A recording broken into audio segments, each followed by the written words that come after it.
जय माता दी। प्रिय भक्तजनों, आज हम श्रीमद् देवी भागवत पुराण का 7वां अध्याय श्रवण करेंगे। राजा महाभीष और गंगा जी को ब्रह्मा जी का श्राप।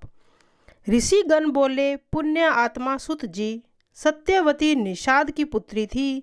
फिर पुरुवंशी धर्मात्मा राजा शांतनु ने उन्हें स्वयं कैसे स्वीकार कर लिया।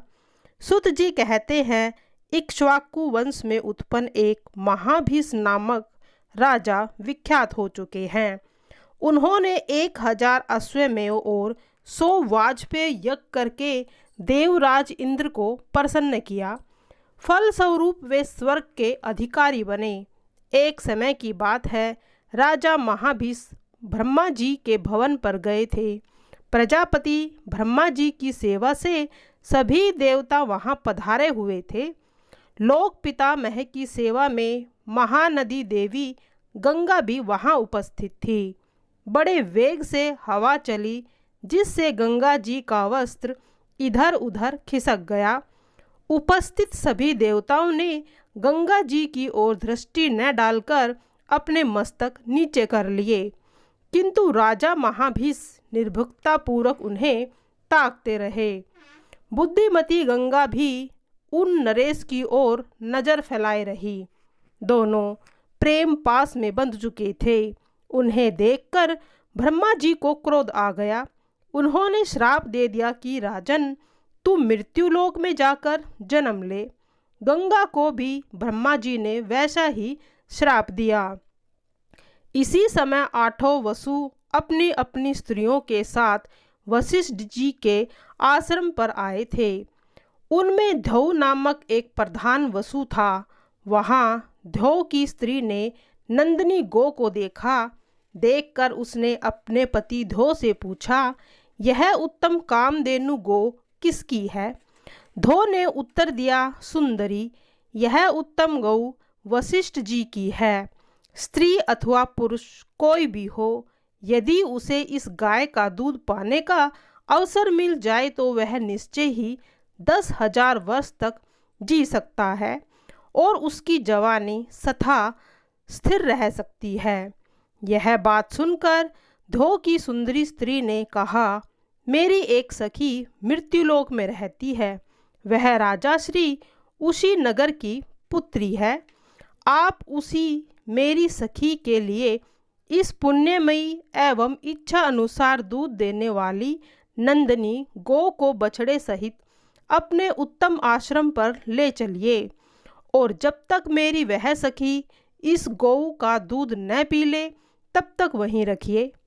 यद्यपि ध्रुव के मन में पाप भावना नहीं थी, फिर भी स्त्री की बात सुनकर उसने मनोनिग्रही मुनिवर वशिष्ठ जी का अपमान करके उस नंदिनी गौ को चुरा लिया। उस कार्य में पृथु आदि सभी वसु सहायक थे। नंदिनी का अपहरण हो जाने के पश्चात महान तपस्वी वशिष्ठ जी फल फूल लेकर अपने आश्रम में आए। जब उन्हें कहीं भी गौ न मिली तो उन्होंने ध्यान लगाकर देखा तो उन्हें ज्ञात हो गया कि वसुगण मेरा अपमान करके गौ को चुरा कर ले गए।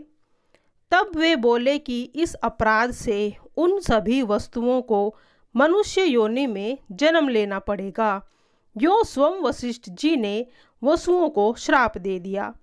श्रापग्रस्त हो जाने के पश्चात वसुओं ने देखा, नदियों में श्रेष्ठ गंगा जी रास्ते में जा रही थी। श्राप के कारण गंगा जी का भी मन अत्यंत उदास था। वसुओं ने नम्रतापूर्वक उनसे कहा, देवी, हम मृत्युलोक में कैसे उत्पन्न होंगे? हमें मनुष्य के उदर में जन्म लेना पड़े, यह तो बड़ी चिंता की बात है। इसीलिए सरिताओं में सुप्रसिद्ध गंगा जी, आप ही मनुष्य होकर हमारी जननी की कृपा करें। कल्याणी शांतनु नाम से प्रसिद्ध जो राज ऋषि है, उन्हें आप पति देव बना लें। फिर हमें उत्पन्न होते ही आप जल में फेंक दीजिएगा। गंगा जी ने स्वीकृति दे दी। भीष्म जी की कथा। सुत जी कहते हैं, सत्य पराक्रमी राजा शांतनु एक बार शिकार खेलने वन में गए। वे गंगा के तट पर घने जंगल में घूम रहे थे। वही अद्भुत आभूषणों से अलंकृत एक सुंदरी कन्या उन्हें दिखाई पड़ी। उस कन्या को देखकर राजा शांतनु का मन प्रचुर आनंद में मग्न हो गया। वे उससे मधुर वचन कहने लगे, सुजगने, तुम देवी, मानुषी, गंधर्वी, यक्षिणी, नागकन्या अथवा अप्सरा, इनमें से कौन हो? तुम जो कोई भी हो, इस समय मेरी धर्म पत्नी का स्थान स्वीकार कर लेना तुम्हें उचित है। सुत जी कहते हैं, राजा शांतनु को निश्चय ज्ञान न था कि ये गंगा है, किंतु गंगा जानती थी कि वे राजा महाभीष ही है, जो इस समय शांतनु के रूप में उत्पन्न हुए हैं। अतः पूर्व जन्म के संबंध को याद करके गंगा ने राजा की बात मान ली और साथ ही हंसकर उनसे कहने लगी। गंगा ने कहा, महाराज, पहले आप वचनबद्ध हो जाए, तब मैं आपको अपना पति बनाऊंगी। राजन, मैं जो कुछ भी कार्य करूं, वह अच्छा हो या बुरा हो, उसे रोकने में आप अनादकारी रहेंगे। मुझे अप्रिय वचन कभी नहीं कहेंगे। जिस समय आप मेरी बात ठुकरा देंगे, उसी समय मैं आपको छोड़कर चाहे जहाँ चली जाऊँ। वसुगण जन्म लेने की बात गंगा जी की प्रार्थना पूर्वक स्वीकार कर चुके थे तथा महाभीष का पूर्व प्रेम भी उन्हें स्मरण था। इन बातों पर विचार करके ही गंगा ने अपना यह कार्यक्रम बना लिया। मुझे सब स्वीकार है। राजा के यो कहने पर गंगा जी राजा शांतनु की पत्नी बन गई। अनेकों वर्ष बीत गए। उसके बाद राजा शांतनु के सहयोग से दिव्य लोचना गंगा का गर्भ रह गया। उनसे पुत्र के रूप में वसु की उत्पत्ति हुई। उत्पन्न होते ही उस पुत्र को उन्होंने गंगा के जल में फेंक दिया। दूसरे की भी यही हालत हुई। तीसरा, चौथा, पांचवा, छठा, सातवां सभी बालक यो गंगा जी के द्वारा काल के ग्रास बना दिए गए। तब राजा शांतनु को बड़ी चिंता हुई। वे सोचने लगे कि किस प्रकार मेरा वश जगत में स्थिर रह पाएगा। यह स्त्री तो पाप का साकार विग्रह है। तभी तो इसने 7 पुत्र मार डाले।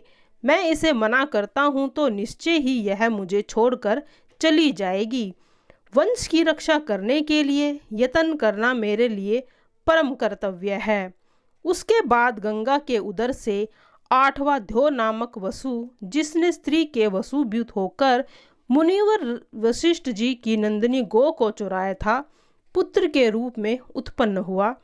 उसे देखकर राजा शांतनु गंगा के पैरों में पड़ गए और बोले, तगवंगी, इस समय तुमने मेरी यह प्रार्थना है, तुम इस बच्चे को जीवन दान देने की कृपा करो। तुमने मेरे 7 सुंदर पुत्र मार डाले हैं, इस 8वें पुत्र की रक्षा करो।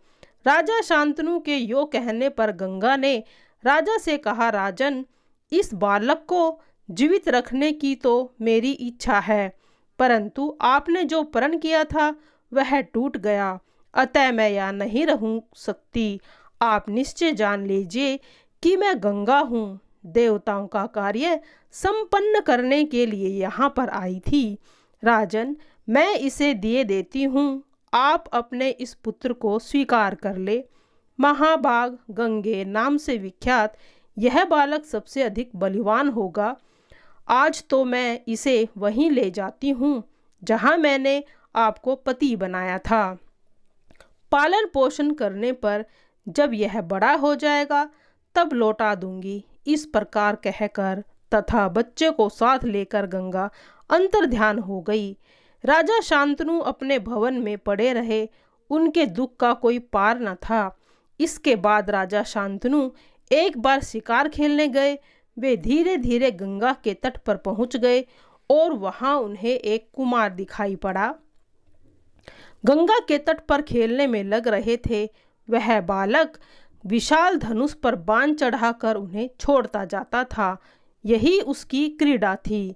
तब गंगा जी उसी रूप से वहां प्रकट हुई जैसा सुंदर रूप वे पहले देख चुकी थी। गंगा बोली, राजेंद्र, यह तुम्हारा पुत्र है। मैंने इसकी रक्षा अब तक की है। यह 8वां वसु है। मैं अब इसे तुम्हारे हाथ सौंप रही हूँ। इस प्रकार कहकर गंगा ने उस बालक को शांतनु को सौंप दिया और वे स्वयं अंतर्ध्यान हो गई। हस्तिनापुर पहुंचने पर महाराज शांतनु ने बड़े समारोह के साथ उत्सव मनाया। सुत जी कहते हैं, मुनियों, भीष्म के जन्म पर गंगा की उत्पत्ति में जो कारण थे वे मैंने सभी तुम्हें बता दिए हैं। प्रिय भक्तजनों, आज यहाँ 7वां अध्याय समाप्त होता है। अब हम दुर्गा चालीसा का श्रवण करेंगे। नमो नमो दुर्गे सुख करनी, नमो नमो अम्बे दुख हरनी। निरंकार है ज्योति तुम्हारी, तीहूं लोक फैली उजियारी। ससील लाट मुख महाविशाला, नेत्र लाल भुकुरटी विकराला। रूप मातु को अधिक सुआवे, दरस करत जन अति सुख पावे। तुम संसार शक्ति लय की ना, पालन हेतु अंदन दीना। अन्नपूर्णा हुई जगपाला, तुम ही आदि सुंदरी बाला। प्रलय काल सब नासनहारी, तुम गौरी शिव शंकर प्यारी। शिव योगी तुम्हारे गुण गावे, ब्रह्मा विष्णु तुम्हें नित ध्यावे। रूप सरस्वती को तुम धारा, दे सुबुद्धि ऋषि मुनि उभारा। दरो रूप नरसिंह को अम्बा, प्रगट कही फाड़ कर खम्बा। रक्षा करी प्रहलाद बचायो, हिरण्याकुश को स्वर्ग पठायो। लक्ष्मी रूप धरो जगमाही, श्री नारायण अंग समाही। चिर संधु में करत विलासा, दया सिंधु दीजे मम आशा। हिंगलाज में तुम्ही भवानी, महिमा अमित न जात बखानी। अमित न जात बखानी, मातंगी धूमावती माता। भुवनेश्वरी बगला सुखदाता, श्री भैरव तारा जग तारणी। छिन्न लाल भव दुख निवारणी, केहरीवान सोय भवानी। लांगुर विरत तगवानी, कर में खप्पर खग विराजे। जाख को देख कर डर भाजे, सोहे अस्त्र और त्रिशूला। जाते उठत शत्रु ही अशूला, नगर कोट में तुम्ही विराजत। तीहों नोक में डंका बाज, शंभुन शुंभु दानव तुम्हारे। रक्त बीज रम सखन सहारे, महिषासुर नरप अति अभिमानी। जे ही अखबार मही अकुलानी, रूप कलार काली को धारा। सैन सहित तुम ही सहारा, परिगाढ़ संतन पर जब जब। बही सहाय माँ तुम तुप तप तब। अमरपुरी उरु बसावलोका, तई महिमा कहे सब शोका। बाला में है ज्योति तुम्हारी, तुम्हें सदा पूजे नर नारी। प्रेम भक्ति से जो जस गावे, दुख दरिद्र निकट नहीं आवे। ध्यावे तुम्हें जो जन्मन लाए, जन्म मरण ते ताको छुटी जाई। जोगी सुर मुनि कहत पुकारी, योग न हुई बिन शक्ति तुम्हारी। शंकर चादर तप कीनो, काम क्रोध सब जीती लीनो। निशी दिन ध्यान धरो शंकर को, काहू कार न सिमरो तुमको। शक्ति रूप को मरम न पायो, शक्ति गई तो मन पछतायो। शरणागत हुई कीर्ति बखानी, जय जय जय जय जगदम्ब भवानी। भई परसंगा आदि जगदम्बा, धई शक्ति किनो विलंबा। मोको मातु कष्ट तिघेरे, तुम बिन कौन हरे दुख मेरे। आशा तृष्णा निपट सतावे, रिपु मूरख मोहि अति डर पावे। शत्रु नाश कीजे महारानी, सुमरो इच्छित तुम्हें भवानी। करो कृपा हे मातु दयाला, रिद्धि सिद्धि दे को निराला। जब लगी जियो दया फल पाऊं, तुम्हारो यश मैं सदा सुनाऊं। दुर्गा चालीसा जो कोई गावे, सब सुख भोग परम पद पावे।